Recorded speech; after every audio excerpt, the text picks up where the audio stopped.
What's poppin', people? It's Dante. Welcome to Street Photography Breakdown Part 16, where we look at 5 different photographs, breaking down their compositions and the behind the scenes of how the photographs were made. And so getting into example number 1, we have this driver in Baltimore. And so this is a photograph I made very early on in my journey when I was very much courageous. I was around 18, 19 at the time, and I would go out there and make photos of anybody, of anything. I would go up to people in their car windows and make pictures. I would, and I still have that inner drive within me to push myself to make pictures that make me feel uncomfortable. But I feel like this one in particular, it really made me feel uncomfortable, but I overcame that through making a picture with courage. And I think that's important to emphasize. Firstly, is you're going to feel fear firstly, and I think it's natural, and you'll still feel that to this day. I'll still get anxiety about making a picture of something that's a little bit uncomfortable or something that maybe requires me to go a bit closer, but you just overcome it through courage and recognizing the simple fact that you're just out there having fun, enjoying the light, making pictures, and you're not there to hurt anybody. And so when I approached this guy, I just started making pictures, and he was just perfectly illuminated in the light. He was parked on the side of the road, and I just sensed the possibility of a photo here. And so I plugged him into the foreground of the frame here on the right-hand side, looking out the window. And he was simply just being natural and didn't really care. I was making pictures at a close proximity. And as I made these pictures, I recognized the potential to layer a frame here. And so I noticed this man on the left-hand side of the frame as I was photographing the man on the right-hand side. And so I made the decision to compositionally include the man in the foreground as the prominent feature that brings your eye into the frame. In relationship to this silhouetted window frame, we have the dark crushed shadows where the steering wheel lies, where the window is, and this woman here who is sitting in the passenger seat in relationship to the car and all of the different crushed shadow areas. On the left-hand side, we have that sliver, that little area that I framed out for that man who is standing against that brick wall, as I was trying to make a different kind of picture here that includes multiple layers within the frame, where we have both the man in the across the brick wall and then this mysterious shadow that emerged on that doorway. And so we have the doorway shadow with a hat on facing towards the man with the hat in the foreground of the frame. So when I constructed this photograph, I intuitively plugged the man here in the foreground, obviously on the right-hand side, but I was still aware of the way in which I could use that frame within a frame, using the windows of the car to then maybe get something in the background. And then at that moment, through making lots of photos, this guy came through and I made a photograph of his shadow revealed on the door, mimicking the shape and mimicking that silhouette of the hat of the man in the foreground. So it was a pretty sweet moment. Example number 2, we have soccer in Mumbai, and this comes through being playful, right? So I noticed these children playing with the soccer ball, and that's what drew me in, right? It was the children playing soccer. Anything with energy and, anything with movement, it intrigues me, it moves me, and I started playing with the kids. I was, showing them my very skilled soccer moves. And so, I was playing at the scene, I was being playful, and through that spirit of play, I made this photograph. And so you plug in the foreground firstly here in this picture. I was looking at the scene and recognizing that, there are lots of people here, but to isolate the subjects, and because I'm taller than these children, to look downward towards the children actually made more sense to me, considering there was more complexity with people in the background and the foreground. And so I'm looking at a sort of top-down angle, filling the frame here with these 3 children in the foreground from the left, center, and right, in relationship to the children in the background, 2 on the left, 2 on the right. So we have the perfect 1, 2, 3, 4, 5, 6, 7 subjects in the frame with the soccer being played in the background. We have here leading lines, this clean backdrop with the chalkboard on the right-hand side. We have the background very simple, which helps separate the subjects and give emphasis to their gestures, their faces, and their movement. And so when you make a picture, it's really important for you to analyze not only the situation, the moment, the movement, the people, but also the potential background and how you must position yourself in relationship to the moment and the background to synthesize the content with the formal elements of composition. Once again, top-down angle, separating the subjects so that they are cleanly visible across the frame, using layers here to my advantage. Example number 3, we have the rainbow in Zambia. And so during my time in Zambia, I saw one rainbow and I made one photograph of one rainbow. And so we had a great morning or evening, actually, it was around the sunset, golden hour, walking through the village, a light rainstorm came through and I noticed a rainbow. And so as I noticed this rainbow, I had pretty much nothing to work with. And a lot of the times I see a rainbow and you know what, I saw a rainbow, I think, did I see this rainbow? I think I saw this rainbow, and I remember I was making pictures. I was at my home, and I was trying to make something. I couldn't make anything, and so I was running. Actually, I was like running down this path in the background. I was running down the path to try to find like a subject or something because there was nothing around my house. I was just photographing the rainbow. And then I remember I saw this woman coming out of her home, and I noticed the rainbow. And so as the woman was there, I was trying to frame up the rainbow. And so, in order to separate these subjects and make something more complex and interesting than just a photograph of a rainbow, I realized that I needed to drop to a low angle to separate these different elements in my frame. And so this dog was also a part of the scene, and I noticed it sort of just running around this woman's home. And so because the dog was so low to the ground, I decided to drop to the dog's angle to then fill my foreground with something visually impactful and interesting to draw the viewer's eye in, as we have the dog's eye looking back at you.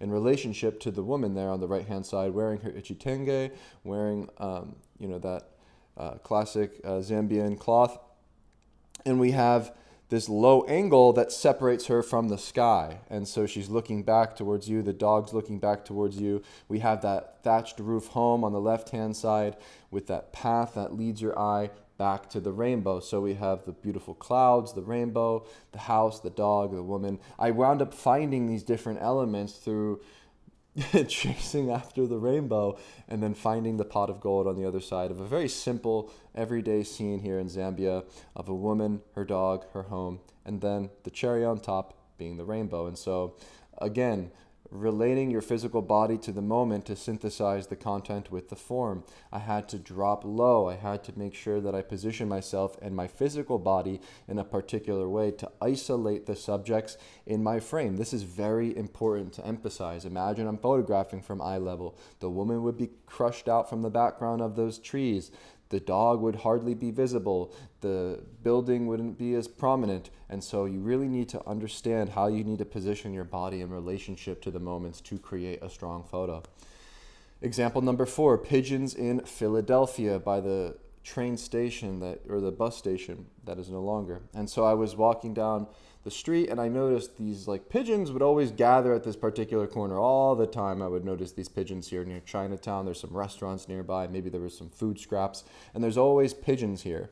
And so this was many years ago, but I remember always walking this way and noticing the pigeons and trying to make photos of this scene. And so, this is something that comes through repetition of walking the same lane over and over again and noticing these patterns in nature, in human behavior, whether you're looking at the light, the birds in flight, or the people and the way that they move. Pattern recognition is critical. And so here we have this pattern of the birds filling the foreground here as I drop to a low angle, using the light and shadow play to my advantage to create this dramatic frame of these pigeons flying in silhouette in relationship to this man who emerged from the background of the scene in a silhouette crushed out, adding mystery to the frame. And so by lowering my body once again to separate these pigeons and this man from the background, I was able to create this dramatic effect. And so in the background we have some leading lines, crushed shadows, and some simple illuminated sort of shapes of rectangles there in the background as the light was crushing the shadow area in the foreground and illuminating my background with that sliver of a blue sky.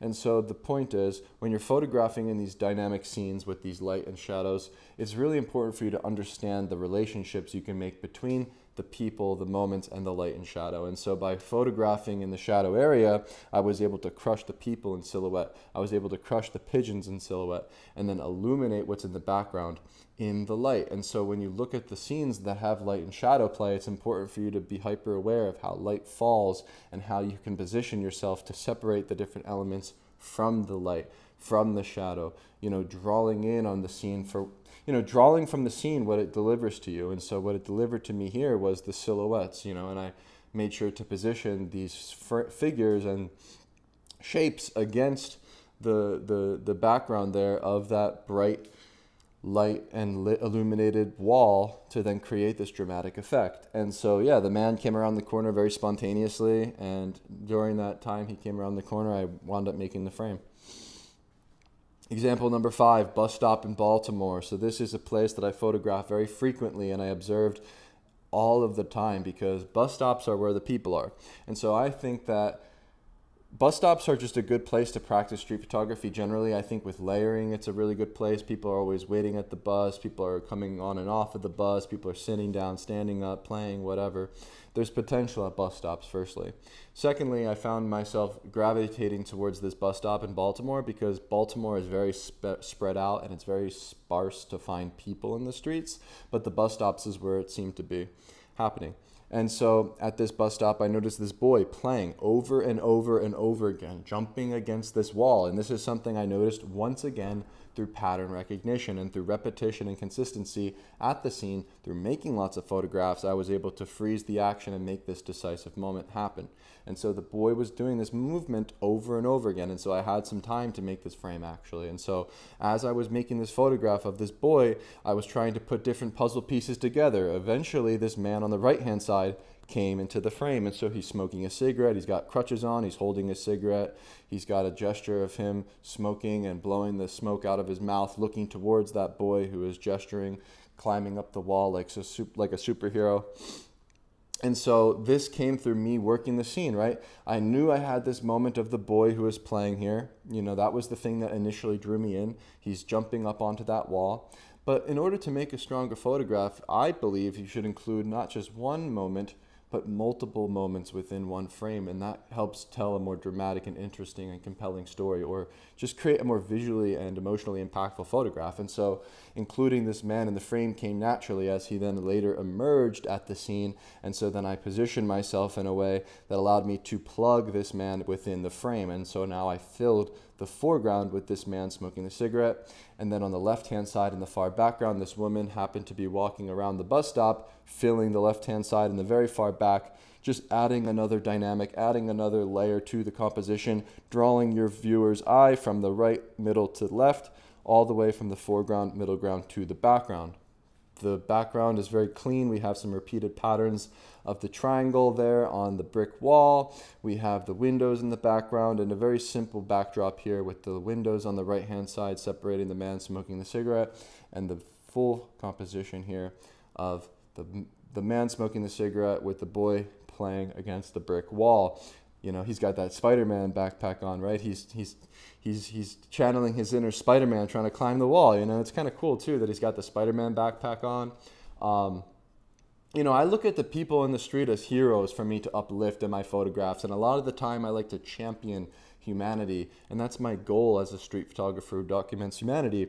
And so when I see youth playing and exerting their physical bodies and force in a way that is dramatic or interesting or compelling, almost like a superhero, you know, that intrigues me, and I go in to make a picture. And this was a very cool moment to find on the streets of Baltimore, and one of my favorites from Baltimore actually. It's a little bit more gritty, a little bit more interesting considering the juxtaposition between the man smoking in relationship to the boy playing.